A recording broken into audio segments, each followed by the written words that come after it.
আল্লাহ রসুলের একজন সাহাবী, তার নাম ছিল ইবনু কয়স আস-সুলামি, সাহিবু রাসূলিল্লাহ সাল্লাল্লাহু আলাইহি ওয়াসাল্লাম। সব সময় আল্লাহ রাসূলের পাশে বসা থাকতেন। আল্লাহ রাসূলের কাছ থেকে, জবান মোবারক থেকে অনেকগুলো হাদিস শুনছেন। এর মাঝে পাশ্চাত্যের ফিতনার ব্যাপারে অনেকগুলো হাদিস শুনছেন। এই কারণে ওই সাহাবী সব সময় তার অভ্যাস ছিল আন্নাহু কানা ইয়াতাওয়াযু ফি সালাতিহি মিন ফিতনাতিল মাগরিব। ওই সাহাবী সব সময় আল্লাহর কাছে হাত উঁচু করলেই বলতেন যে আল্লাহ, আমাকে পাশ্চাত্য ফিতনা থেকে আপনি হেফাজত করেন। তার মানিটা কি? তার মানিটা হলো তিনি আল্লাহ রসুলের জবান মোবারক থেকে পাশ্চাত্য ফিতনার ব্যাপারে এত বিস্তারিত বর্ণনা শুনছেন, যে কোনো মানুষ যে কোনো সময় তাদের ফিতনার সামনে আটকে যাইবে। এই কারণে সাহাবী ভয়ে সব সময় এই ফিতনা থেকে আল্লাহর কাছে পানা চাইতেন। বন্ধুরা আমার, রাসূলুল্লাহ সাল্লাল্লাহু আলাইহি ওয়াসাল্লাম বলছেন, উম্মতের আমার, তোমরা সাবধান থাকবে। তার কারণ এই বিপদগুলো কেমন হবে? আল ফিতনাতুল্লাযী তামুজু কামাউজিল বাহার। এই ফিতনাগুলো আসবে সাগরের ঢেউয়ের মতো। সাগরের ঢেউ যেমনিভাবে বিশাল এক ঢেউ আছড়ে পড়ে আর ঢেউ আসবে না, এমনটা নয়, বরং একটা আছড়ে পড়ছে, তার পিছনে আছে আর শত শত ঢেউ। ঠিক কিনা বলেন?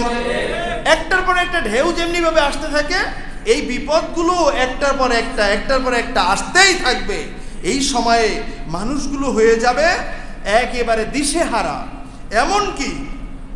এমনকি রাসূলুল্লাহ সাল্লাল্লাহু আলাইহি ওয়াসাল্লাম বলেছেন যে তোমরা যেই বিপদের মাঝে আছো সাহাবারা, আমার শেষ জামানার উম্মতেরা তোমাদের চেয়েও কঠিন বিপদের সম্মুখীন হবে। কঠিন বিপদ। ওই সময়ে সাহাবায়ে কেরামদেরকে লোহার চিরুনি দিয়ে আঁচড়ানো হতো। লোহার চিরুনি দিয়ে আঁচড়ানো হতো। গোশত, মাংস, চামড়া, হাড্ডি থেকে আলাদা করে ফেলা হতো। এরপরে মরুভূমিতে পায়ে রশি বেঁধে, উত্তপ্ত মরুভূমি, যেখানে ডিম ভেঙে দিলে সাথে সাথে ডিম ভাজা হয়ে যায়, চাল রাখলে চাল ভাজা হয়ে যায়, ওই মরুভূমিতে তাদেরকে পায়ে রশি বেঁধে, উটের সাথে বেঁধে তাদেরকে টানা হতো। আল্লাহ রসুল বলেছেন, সাহাবীরা, এই কষ্টের মাঝে তোমরা এত দিশেহারা হয়ে যাও, অথচ আমি রসুল তোমাদের সামনে আসি। আমার শেষ জামানের উম্মতের উপরে তোমাদের চেয়েও বড় ভয়াবহ বিপদ নেমে আসবে। তাদের ঈমানটা রাখা হাতে জ্বলন্ত কয়লা রাখার চেয়েও কষ্ট হয়ে যাবে। কোন আশায় আছি? কোন জান্নাতে যাব? কার সাথে যাব? কিভাবে যাব? ফিতনার ভিতরে আপনি আমি অনেকেই ঘেরাও হয়ে আছে। কিভাবে? শেষ জামানার একজন মানুষ যদি মোমেন হয়ে থাকে, এই মোমেন বান্দার ফজিলত হবে একেবারে প্রথম জামানার মানুষের মতো। বলুন না সুবহানাল্লাহ। ঈমানকে টিকিয়ে রাখতে হবে। শেষ জামানার উম্মতের ব্যাপারে এত বেশি ফজিলত বর্ণনা করেছেন রাসূলুল্লাহ সাল্লাল্লাহু আলাইহি ওয়াসাল্লাম।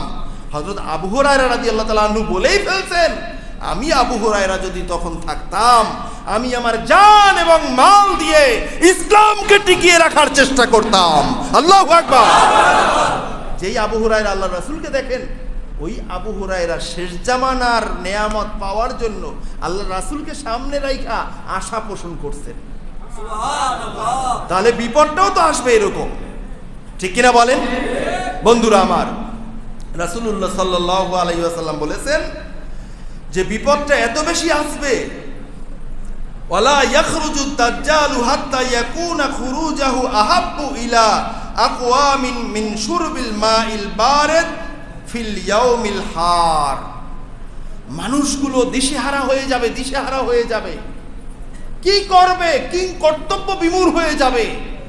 এই টাইমে সবচেয়ে বড় ফিতনা দাজ্জাল আবির্ভাব হবে। দাজ্জাল যখন আবির্ভাব হবে, গোটা পৃথিবীতে খাবার পানিও থাকবে না, কোনো খাবারও থাকবে না। এই গাছপালা বাহিরে তাকাইলে সবুজ শ্যামল বাংলাদেশ, এই গাছপালা খুঁজে পাওয়া যাবে না।